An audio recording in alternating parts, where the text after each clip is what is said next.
On one final matter, at the end of the year, the Senate will bid farewell to a number of distinguished colleagues who are starting well-deserved next chapters. In the coming weeks, I'll single out a few of them for particular praise. It seems fitting to begin with someone whose retirement is a departure not just from the Senate, but from a long and honorable career on the national political stage. On the bingo cards of American politics, the governor of Massachusetts, senator from Utah, combination isn't known to be hit very often. But Mitt Romney's repeated success in public office is a testament to his transcendent appeal of his character. As it turns out, uncompromising honesty, earnest humility, and evident devotion to faith and family are as compelling in Cedar City as they are in Concord. Of course, a certain telegenic quality, dare I say, a presidential aura, doesn't hurt either. By the time our friend assumed the title of junior senator from Utah, his approach to life in the public eye combined the polished instincts of a professional who had played to win at the highest level and the independence and self-assurance that come only from unshakable convictions. For Mitt, the Senate was not a waiting room or a stepping stone. It was a capstone to a life in public service. And with the wisdom to discern where to devote his attention, he managed to cram more into 6 years than many colleagues fit in 12 or 18. He made himself a linchpin for bipartisan negotiations and wound up at the center of the effort that delivered major infrastructure legislation. He poured himself into worthy fights on behalf of his constituents, navigating everything from tribal politics to State Department bureaucracy with characteristic diplomacy. He called the Senate's attention more closely to the state of America's competition with China and the worthy demands of American global leadership. And he's met moments of enormous gravity with careful contemplation and utmost grace. The past 6 years will not be remembered as the Senate's quietest. Observers might have wondered what more a distinguished public servant like Mitt Romney had to prove in coming to Washington and putting up with the demands of this body. But that would be to misunderstand the way our friend has ordered his life. It wasn't about what he had left to prove, but what he had left to give. With that outlook, Mitt's been able to put even the most consequential business of public life in perspective. He reminds young visitors to the Capitol that the true currency of life is the people you love and spend your time with. He's quick to explain that his life isn't defined by the outcome of elections and that his deepest meaning comes from his faith and his relationship with his family. It doesn't take much to recognize how earnestly he means that. For one thing, we know that joining the Senate was, at best, a different second on the list of Mitt's most significant events of the year 2019. Behind celebrating 50 years of marriage to his sweetheart Ann. And when you factor in the birthdays of 25 grandchildren and counting, even the most significant career milestone is bound to fall off the list. Frankly, if we're our Mitt's Senate staff, I wouldn't worry too much about lining up my next job. A full-time grandpa to a brood as big as the Romneys is bound to need some extra hands for scheduling and advance work. Mitt and Ann's partnership is one for the history books. It's a reminder that when you spend your life with the right people, success in business or politics is just icing on the Cape. And when you ground yourself in firm beliefs, the winds of politics are easier to weather. As particularly moving him and Mitt's church instructs. Do what is right, let the consequences follow, battle for freedom in spirit and might, and with stout hearts to keep forth till tomorrow. God will protect you, then do what is right. So, Mitt, I want to thank you for devoting yourself to service and letting the consequence follow. May God protect you and your family as you write the next chapter. I rise in congratulatory to my dear friend Mitt Romney, who I've gotten to know very well and became a very close friend to, with his wife Ann and their family, and Gail and I have become very close to each other and enjoyed our company. I've followed Mitt's career from afar for a long time, watching the success that he has had as he came up through the business ranks very successfully. As he came up through the business ranks very successfully, I watched that. I observed the Olympics. It was going to be embarrassing to the United States of America if someone didn't step forward and take care of the mess that got itself into. And lo and behold, Mitt Romney did that. And I was so thankful as an American, and also admiring as his skills to pull this all together, because I know it's a difficult task working with that Olympic committee. I watched these presidential campaigns, which I thought were absolutely electrifying, and I enjoyed it because I could see in his heart the public service was what it was all about. But I really didn't. My first encounter was Mitt as a former governor. We were both governors together at the same time. I was coming in 2004, he was going out in 2006. And he did this unbelievable thing about giving health care to everybody in his state. And it was just absolutely something phenomenal. So I called. Governors have a certain bond. Doesn't matter who you are, where you're from. If you've never met before in person, there's a bond. And I said, Mitt, tell me about this health care plan you have. And he said, Joe, I was able to do this, because he mentioned some of the good people that were smart and able to put it together. But I know one thing.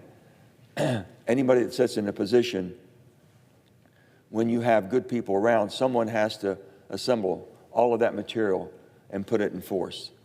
And Mitt was able to do that. And I told him this, I says, Mitt, I don't have the economy you have in Massachusetts, and I'd love to do something for my state. I don't know if you remember this or not. He said, Joe, there might be a way to work through your Public Employees Insurance Agency to let the small businesses buy in for group. And we were able to do something that's never been done before that helped an awful lot of small businesses and people who had no insurance to get insurance because of you. I remember that vividly. And then he comes to the Senate. And that's when my personal relationship, and I admired him from afar for a long time. And we just clicked. But I've got to say this, he was involved from day one. Day one, he hit the ground running. And Mitt brought so much institutional knowledge and so much basically support that he could bring to any conversation. He could bring you the contents, he could bring you the graphs, he could bring you everything that you wanted, and even a lot more that you didn't want. And he just engulfed us with all of this. And I'm thinking, one day we're in the bipartisan infrastructure bill, Mitt, I don't know if you recall, you kept telling us what wouldn't work because you had better facts than we had. And you were right, but we were trying to take your facts and work with the political situation we were in, back and forth, back and forth, back and forth. And here was Mitt. He came in, he says, here's why, here's what you should do. Here's why, here's what needs to be done. And he would explain everything to us. And I'm thinking, we're never going to get through this. We're just not going to get through this. One day we just made the final decision. We're going to do this. He comes in, he says, I like it. I'm thinking, what the heck we just go through? He just beat the living crap out of us for about 30 days, showing us how, giving us a roadmap of how to do something, and thinking that he wasn't going to agree with it. And, you know, his basic comment was this is better than what we got. We're moving the ball forward. And that, to me, is the clarity of purpose. The clarity of what he came for is to move the ball forward, make it better.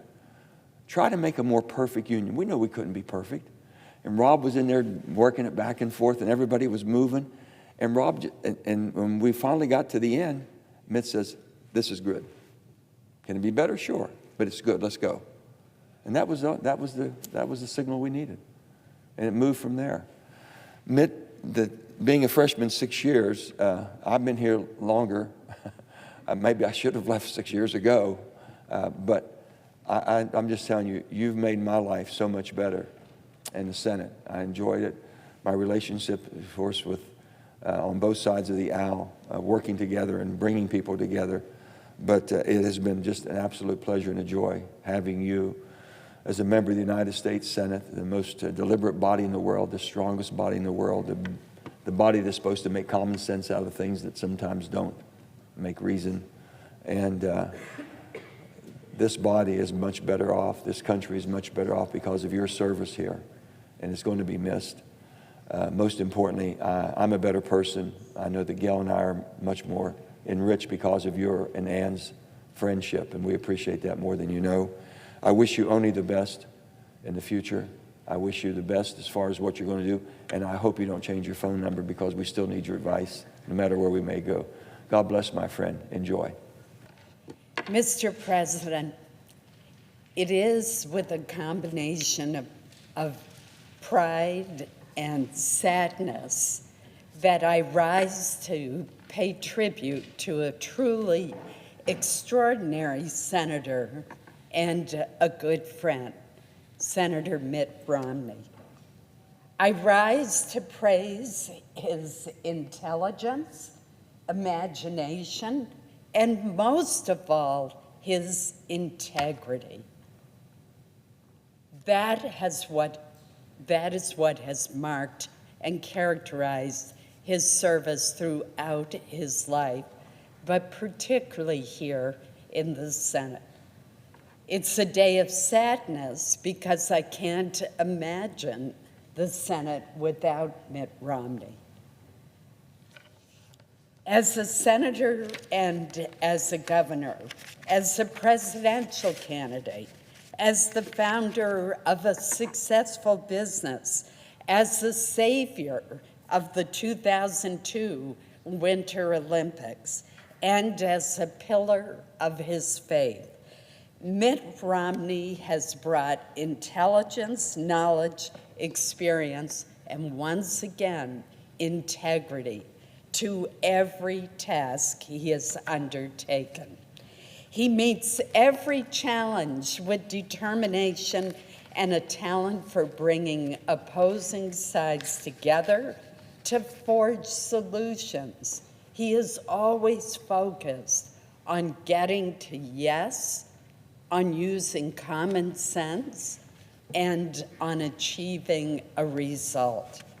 I've had the pleasure of teaming up with Mitt on so many important issues, many of which he has mentioned. He was among the group of 10 senators who negotiated the Infrastructure and Jobs Act of 2021. From transportation to broadband, the most significant investment in infrastructure since the interstate highway system in the 1950s is bringing lasting benefits to our nation. Mitt was also key in crafting the bipartisan Safer Communities Act, landmark, common sense gun safety legislation that helps to protect America's children, keep our schools safer, and reduce the threat of violence across our country while preserving the Second Amendment rights of law-abiding gun owners. Mitt's unshakable belief that the American people must have faith in our elections and that they are free and fair was evident in his countless contributions to the Electoral Count Reform Act, which ensures an orderly transition of presidential power. Perhaps most impressive, his support for the Respect for Marriage Act demonstrated his fundamental fairness by helping to ensure that millions of loving couples in same-sex marriages will continue to enjoy the freedom, rights, and responsibilities afforded to all other marriages while strongly protecting religious liberty.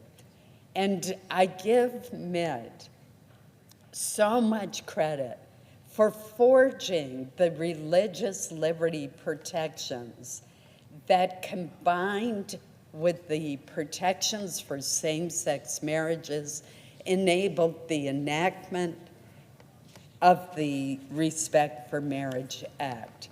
He was the one who drafted the religious liberty provisions that were so key. There are other areas where Mitt has been a key player and ahead of his time. From identifying the threat posed by Russia more than a decade ago, to pushing Congress and the administration to develop a strategy to better counter the challenge presented by China. Mitt has worked extensively on American foreign policy and national security. He has been a champion for Ukraine and a strong supporter of supplying aid to that brave country in its time of peril. Most of all, Mitt has reminded us over and over again of our $36 trillion national debt and the need to put our trust funds on solid ground. In fact, I think that a great post-Senate responsibility that Mitt could take on is a commission to look at all of those trust funds. He has proposed legislation to do just that. I can't think of a better person to head that commission. Mitt announced his decision to step down from the Senate with these words: "While I'm not running for re-election, I'm not retiring from the fight." As he and his wonderful wife, Ann, move on to this next phase of their lives, I'm sure that this outstanding leader will continue to fight for the core values that have made America great. Thank you, Mr. President. I rise to object. I will not let this man go quietly into the night. I would ask for a unanimous consent to force him to stay in the Senate, but like all my unanimous consent requests over the last 10 years, none of them have ever passed. Case in point. I didn't necessarily expect to speak, but I found myself sitting there getting sad and angry that we are losing Mitt Romney. First of all, because we have, obviously, to the naked eye, so much in common. I am black, and Mitt Romney is black adjacent. Mitt Romney is a man of great personal net worth, and I'm a man of great personal net girth. But the reality is the more I served with Mitt Romney, the more I found myself hoping to have more in common with him. I watched somebody from this seat for years now give a master's class in what I believe America needs most. I ran for president because of this drive and this feeling that our nation was becoming too tribalistic. And I watched time and time again from this seat a person that put aside the desires for partisan adoration for a deeper conviction to stand up for our nation. I watched a man not confuse tribal celebrity with leadership significance. I watched time and time and saw it with my own eyes, him being harassed in airports and being scorned for taking principled stands that he saw as the best way to try to hold our country together. I disagree with him, even though I see him now and from one of his colleagues getting great approbation for a moment I remember when I was a mayor watching him run for president, where he was asked what the great national security threat is, and he said Russia. At the time, many people made fun of him, and I now have been classified briefings with him and other senators where his wisdom in perceiving a threat was not only appreciated, I literally saw in a classified briefing people applaud the insight of the man, but I disagree with him now. I disagree with him because, to me, the greatest threat to America, despite other comments that have been made here, including one of my esteemed colleagues yesterday who said, was our national debt. I think the greatest threat to America is our inability to come together as a country. Because when Americans are united, there's nothing we can't do. We can beat the Nazis, we can send someone to the moon. That indeed the greatest calling of our country right now is to put more indivisible back into this one nation under God. I've sat here for years now and I've watched perhaps someone show with clarity of purpose that I have got to be what his faith and mine call for. Blessed are the peacemakers. Blessed are the people who stand in the breach. Blessed are the people who heal, who try to weave together the torn threads of our great nation back into a mighty whole. This body is lesser with this loss. When I heard the news that he wasn't running again, I wasn't happy for him and his family, and I know his values start with that core of faith and family. But I do worry about this body. I do worry about our nation. And the one thing that gives me hope is because the light that he has shined into this place will endure.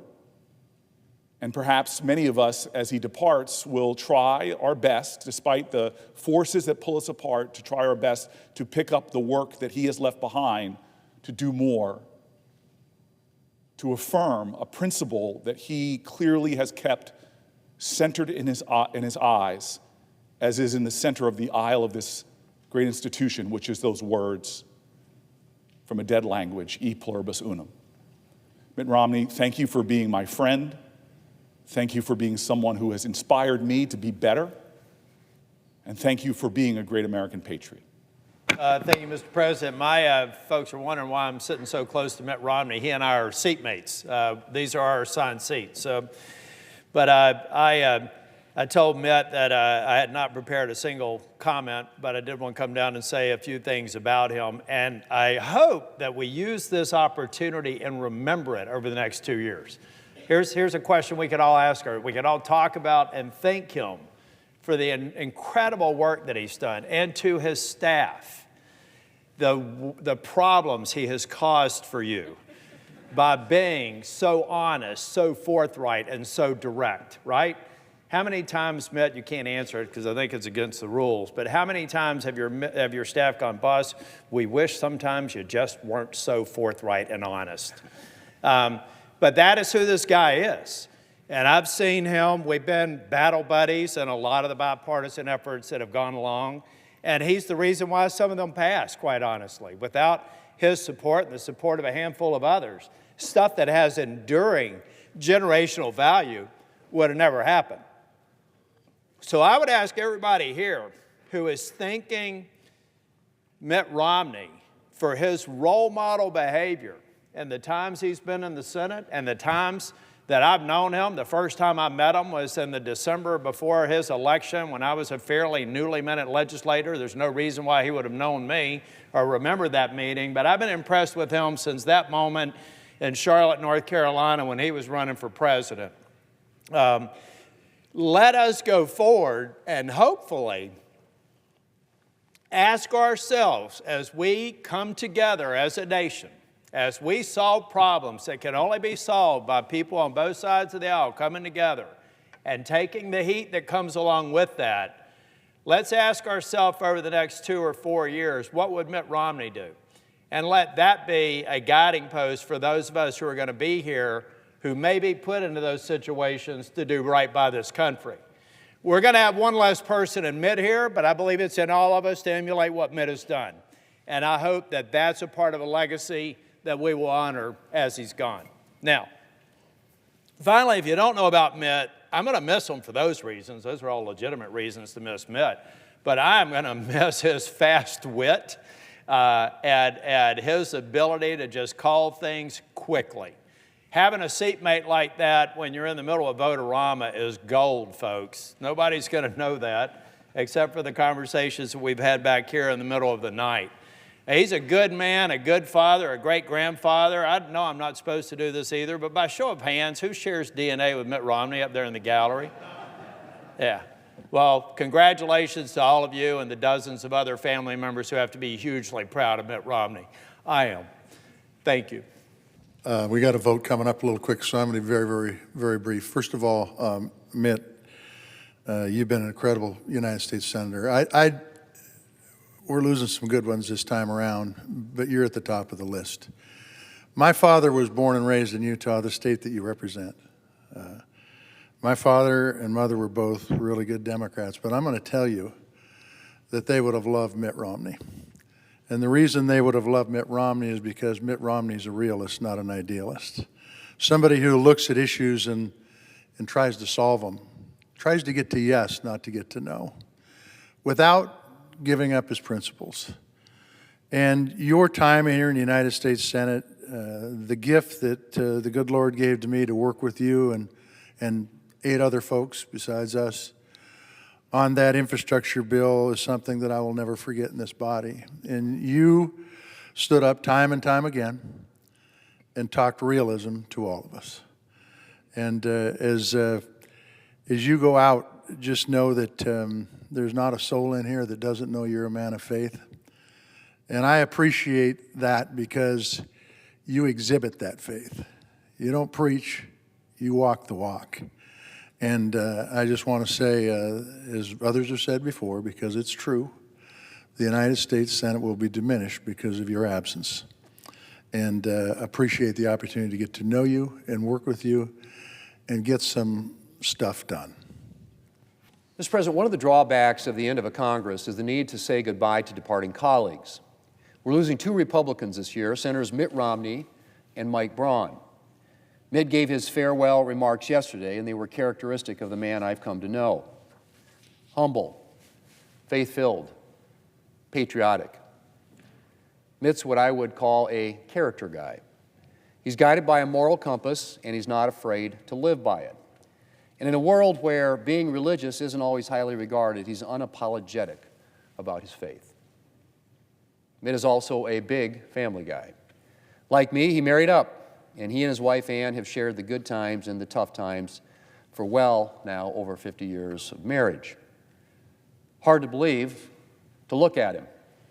But they say children keep you young, and Mitt has 5 sons and an incredible 25 grandchildren. A beautiful legacy all on its own. Mr. President, Mitt's professional legacy needs no recounting. He is well known as a successful businessman, a successful Republican governor of a deep blue state, and most recently as a successful senator. He may be leaving us after just 1 term, but that term was filled with an outsized amount of work. And he has more than earned his retirement. Today, I wish to pay tribute and say thank you to a colleague from across the aisle, Senator Mitt Romney, who delivered his farewell address yesterday. I enjoyed meeting Senator Romney's family, his sons, his wife, at his reception the other night, and told him how much I respected him and how much we'll miss him in the Senate. On most issues, Senator Romney and I may have seemed like oil and water, but I've always appreciated him for his decency, his commitment to our country, and his willingness to work in good faith in a bipartisan way when the chance presented itself.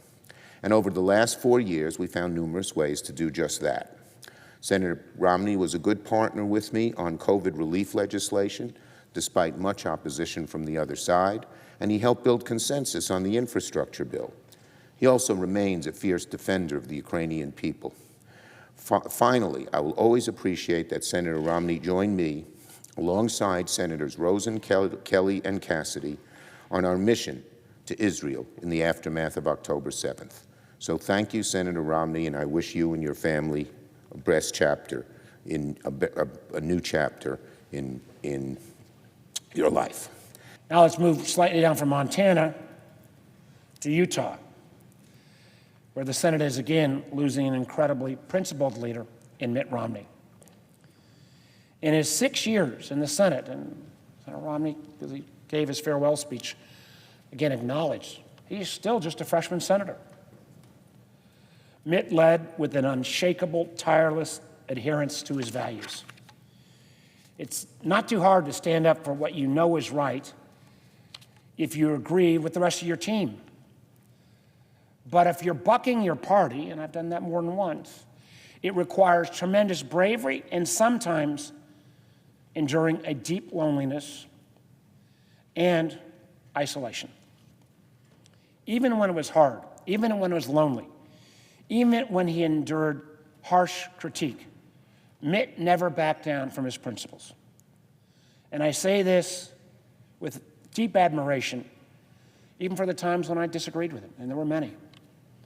We worked closely together on all of the bipartisan gangs. The effort to bring about the final COVID package under then President Trump, the infrastructure bill, the CHIPS bill, the notion of the Electoral Count Act. Time and again, Mitt was right there fighting for his values, but also realizing you got to get to yes if you can actually make things happen. The infrastructure bill in particular is an incredible achievement that's going to bring millions of homes in Utah to the broadband they deserve, the kind of road, rail, and other services that's essential. And during every step of these negotiations, as I said before, Mitt never wavered from his strong conservative beliefs. He can read a balance sheet. He's part of a very small minority. I'll include the presiding officer, probably less than double digits in this Senate, that can read a balance sheet. I count myself as one of those. He knows when numbers don't add up, and he'll fight to make it right. Our nation is stronger because of his smart, principled leadership. And again, while I understand that he and Ann have got other things to do going forward, he will still involved in our community. We're going to miss him here in the Senate. Finally, I want to say thank you to a departing senator from across the aisle. On the evening of January 6, 2021, many senators in both political parties denounced the violent assault on this Capitol. But I believe history will record that the truest, bravest words spoken that night were from Senator Mitt Romney of Utah. He said, and I quote, "In light of today's sad circumstances, I ask my colleagues, do we weigh our own political fortunes more heavily than we weigh the strength of our republic, the strength of our democracy, and the cause of freedom?"